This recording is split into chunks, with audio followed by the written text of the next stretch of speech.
Hey guys, welcome back to a Frame a Day workout with Helen Chen. So, of course, I couldn't do this workout course. There's a few films you just can't skip when talking about this stuff. And of course, we hit one of Stanley Kubrick's other films, 2001, and now we're doing The Shining. The Shining is such a great example of a director with a lot of vision and a lot of choices being made, and especially camera and framing and composition, that I just couldn't not talk about it.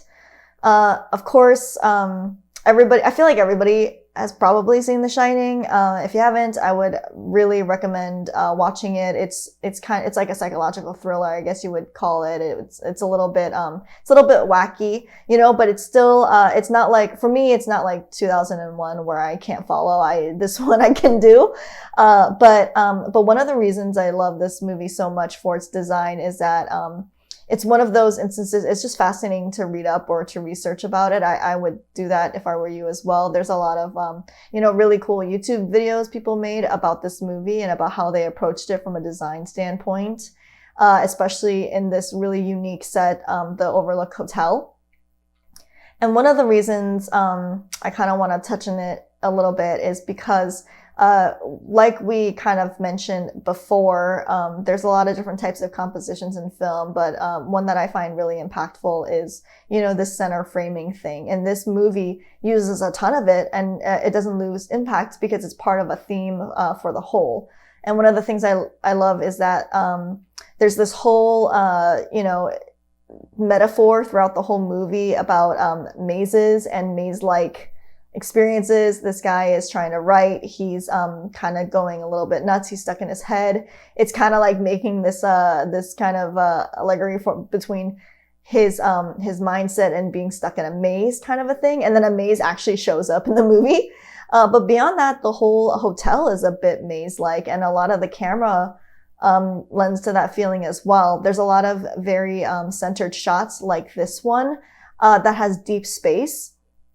And a lot of the sets that they shoot in for this movie is symmetrical and has a lot of receding lines and stuff. And what it actually does is, if you look at the movie and in the shots where the maze shows up, the camera is shooting the rest of the set and the rest of the movie like it was the maze. So it's really kind of drawing this visual parallel between the maze motif and all of the rooms in the hotel and hallways as well. So remember that creepy shot with the twins? It's down this hallway.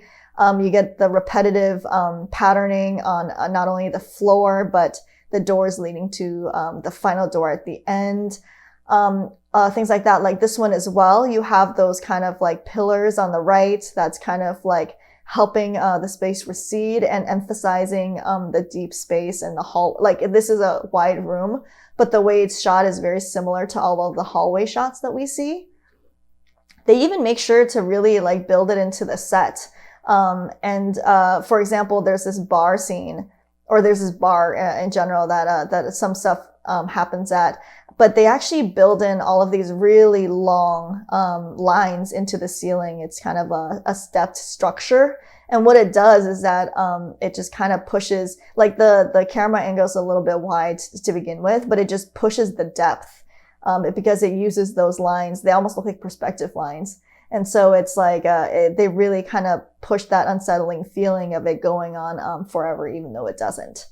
Another thing that I really like about how they shoot the set and how they use it is that when the family is first introduced to the hotel, there's not that many shots that are creepy like this.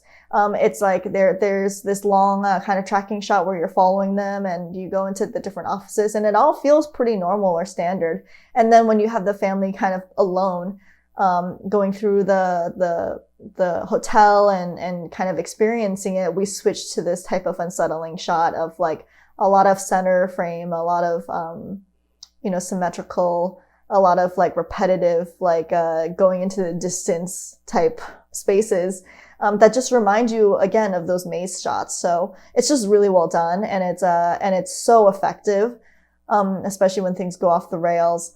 And it's a really, really well crafted film, and And if you haven't watched it, you should definitely watch it and look out for those instances.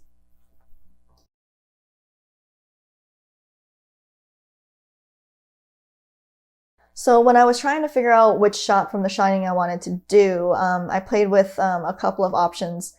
Thinking about maybe it's the hallway shot with a really graphic carpet, or maybe it's the bar shot that I mentioned earlier. But I really ultimately decided to do this shot for a couple of reasons.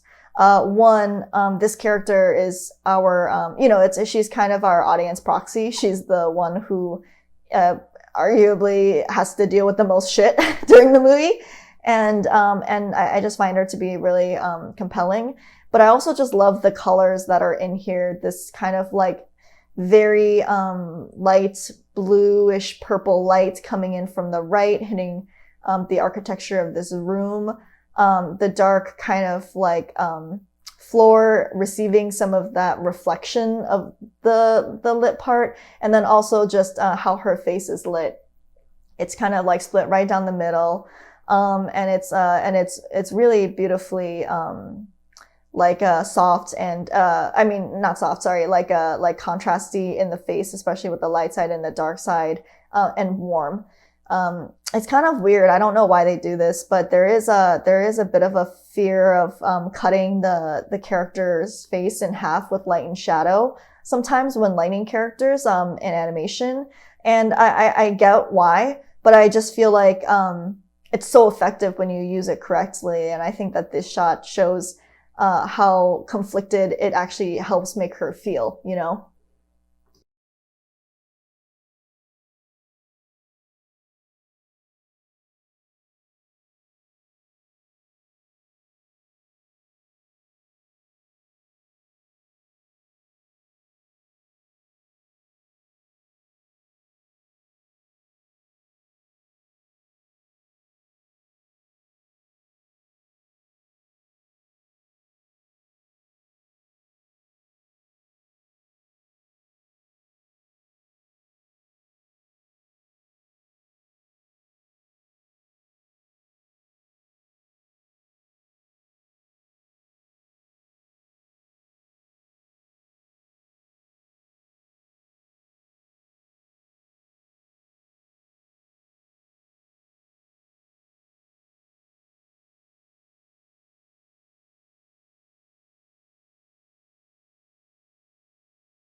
Bulk of this image, the hardest part for sure is getting all of this architecture and the details. And I kind of want to make sure that I at least hit the colors of all of those repetitive like pillars and things like that at the very least before I kind of move forward. I'm not so concerned with the stuff like the actual smaller items like the chairs and the little tables and even what I think is a fireplace on the left. But I do want to make sure that I get most of the walls and getting that pretty color of, the purple light coming from the window and then the warmer light from that upper floor behind her. And then, and also I really like how it's reflecting off of those pillars as well. So I'm trying to hand paint those in.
This is one of those films where I feel like every single time I look at the screenshots of it and look through the whole thing, I end up finding new stuff that is interesting and fun and cool, and realize just how much thought went into making this movie. I think about like that one scene where the kid is playing on the weird carpet, or like the really geometric pattern like 80s carpet, and he's lining up all of his little toy trucks to the pattern on the carpet itself. It just lends this like weird feeling. And there's just stuff there that is just so creepy that you wouldn't ever think is creepy. Like I wouldn't have thought that to creep somebody out, I would shoot down a hallway and just have two twin girls there being kind of weird. But it's so effective, and it's like, and it's one of the reasons this movie, I feel like, is so present in, the collective movie history and people who enjoy movies and stuff like that.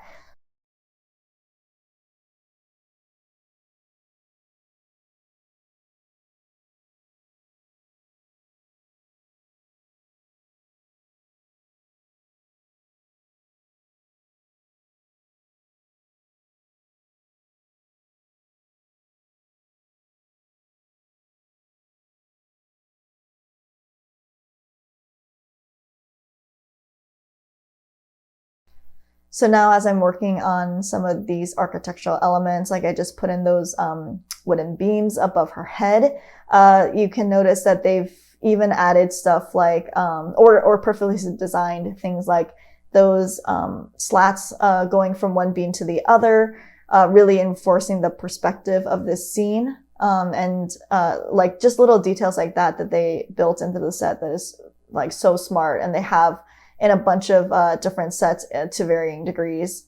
Like even some of the hotel rooms have like this little pocket window kind of a feel, like a little frame, and then it goes deep into it, almost like a architectural element.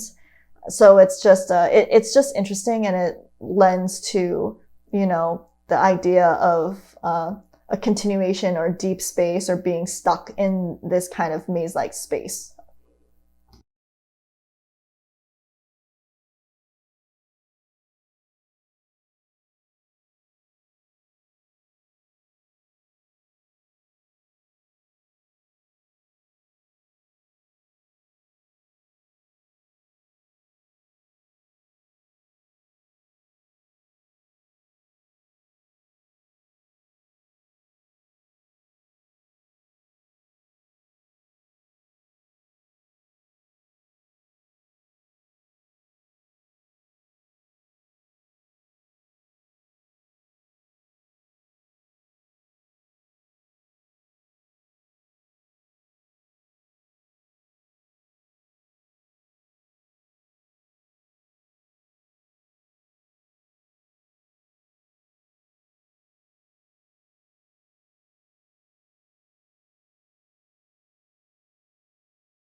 So the left side of this room worries me a little bit, because there's a lot of like little decorative elements on that wall there that I want to get in, but I don't want to spend too much time or labor too much. The color differences are pretty subtle, though. It seems like there's some sort of like orangey pattern or purpley pattern and some accents of red.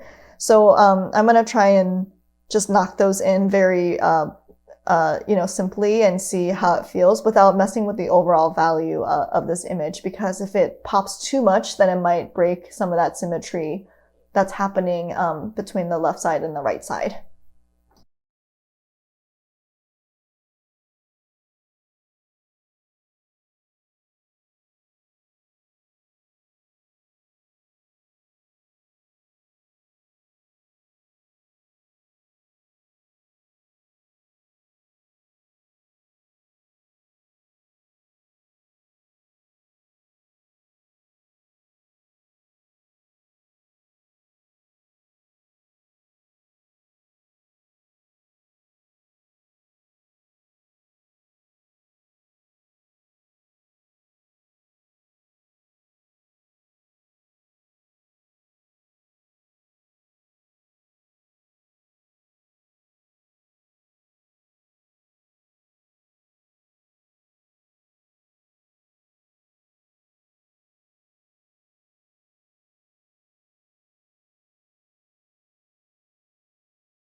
So like I mentioned earlier, I don't really want to spend too much time on whatever is happening on the ground here. I know there's some sort of a carpet that some furniture is on. It looks like these little lounge seatings.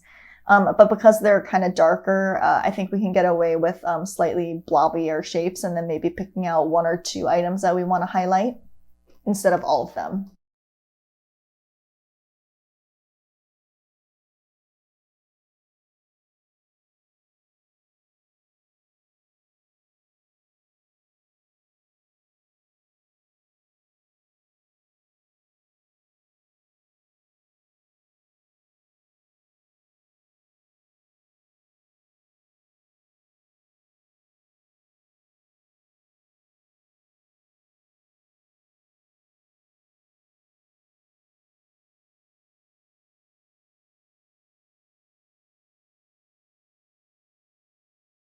Normally when I deal with reflections, I like to, especially in my own work, I like to just kind of like copy my painting and flip it and paint in and out of the reflection. But for studies like this, I think it's a really good exercise to try and paint it by hand. It really, it also kind of trains you to know what to look for in terms of like how much reflection to have to, you know, depict the type of material that's reflecting it.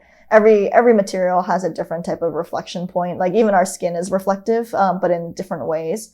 And so it's really helpful to look at a reference like this, real world reference of how reflections work on different surfaces. Like this is a polished wood floor, and what happens when the floor itself has a pretty is pretty saturated versus how strong the reflections are from the stuff above it. So it's just really good practice.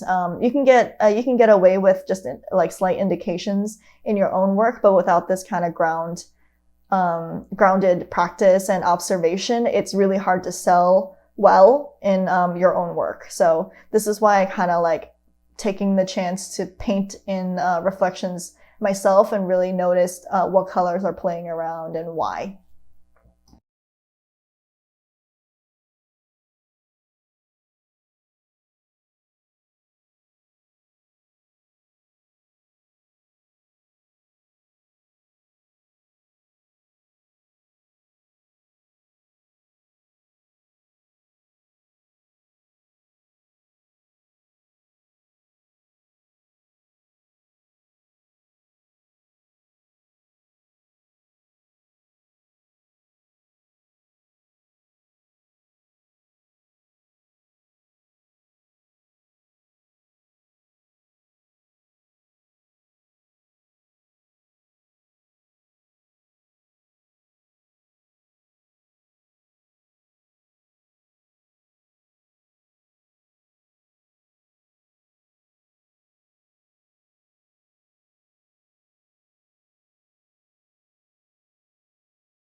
Putting in this table actually helped a lot. And like I said before, you can really see kind of the quality of reflection on the top of that table is very similar to the floor. And so that's kind of why I almost could have missed the table altogether the first, when I first saw this shot, if not for the darker legs, on top of the reflections of the floor. But because they both have that kind of like similar reflective quality, it doesn't stand out too much, and it's able to kind of almost, even though it's there, blend in with the floor a little bit, if that makes sense.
as we start working on Shelly's face, um, I want to make sure to get the right amount of information. Unfortunately, I can't get away with just this two-tone thing. I feel like just because there's enough information in the background and she's just close enough to camera that I feel like we need something for the eyes and the lips. But I'm going to try and do it a little bit more broadly and not so, specific and nitpicky, and see how that works. I do like the idea of getting at least her lips in there represented well, though, because they are kind of an iconic part of her image in this shot, at least I feel. So I just want to make sure to get the lips to pop.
Another inherent thing about having these type of symmetrical shots that's really helpful is that anything that isn't symmetrical then stands out a million times more. For example, this diagonal of this baseball bat, it gives it a lot more impact, and the angle here, and her body as well. She's facing towards camera and she's centered. So obviously they try to keep her that way. But then you have this strong diagonal with the baseball bat, and it draws a lot of attention, and it really kind of like makes the baseball bat itself seem a little bit maybe more important than it is.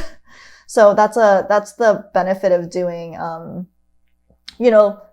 shots like this, or even you could even see a shot where it's the reverse, like I feel like a pretty striking like viz dev type of image is like you have these slanty rocks and then you have a vertical guy standing on it. It's the same principle. Anything that is different than the rest of the image intrinsically, it gets more attention.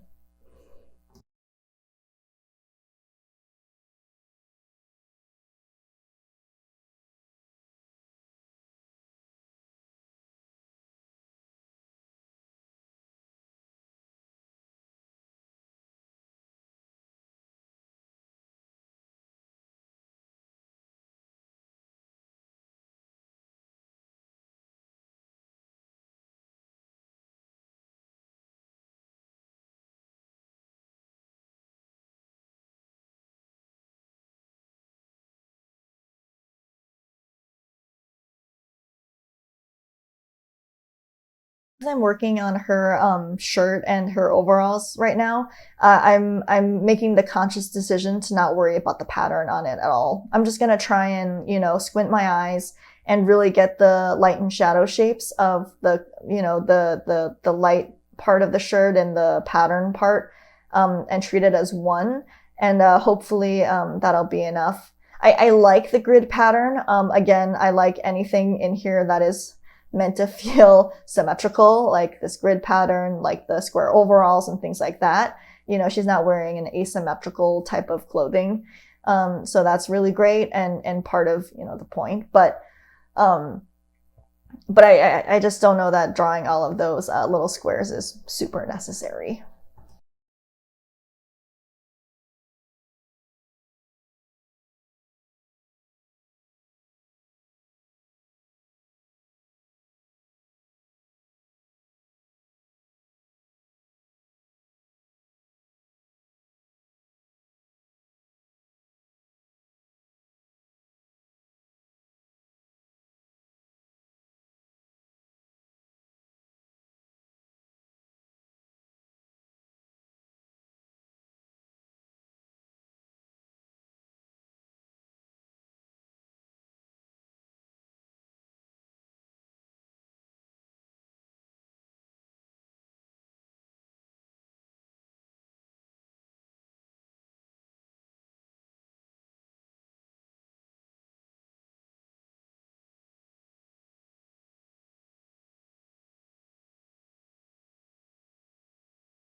This moment that I felt like something was weird, and I realized I was missing the reflection of the table behind her, which really grounds it and really actually makes you notice the table itself a little bit less, because it's weird to have all these verticals and then you have the strong dark verticals of these table legs and then they just stop with a strong horizontal. So it's just kind of strange. And so actually adding in the reflections there, I think really helped to actually mitigate the attention that that table is drawing.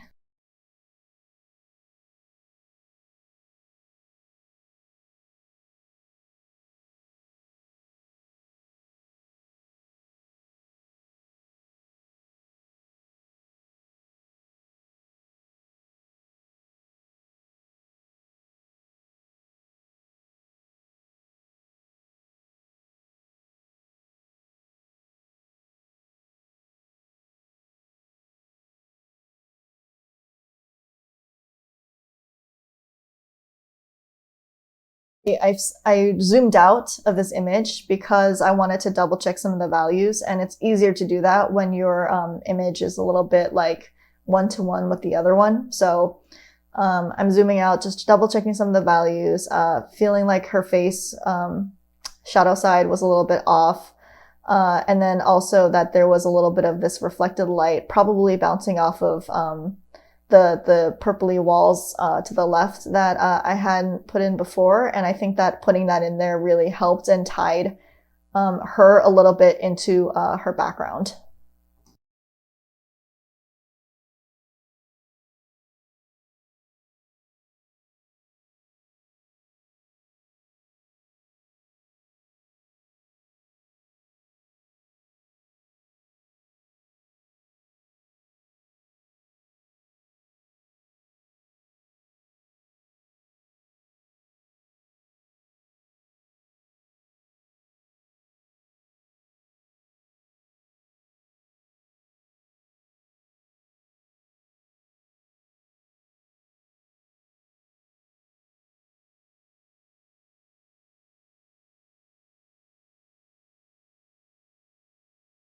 I'm just going to add a little bit of bloom to lights, not too much because it doesn't appear like that in the image, but just enough for it to feel like it has some blown out edges around the light bulb itself.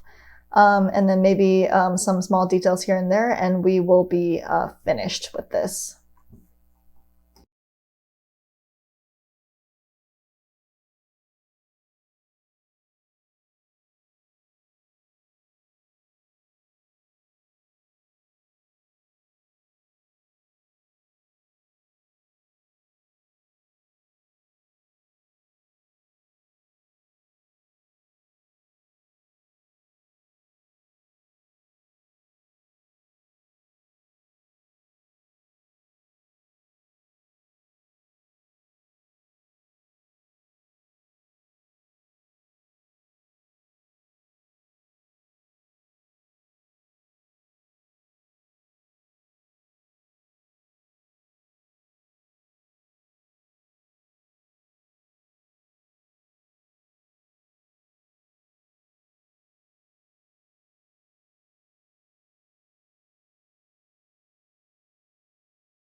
All right, guys, so this is it for this study.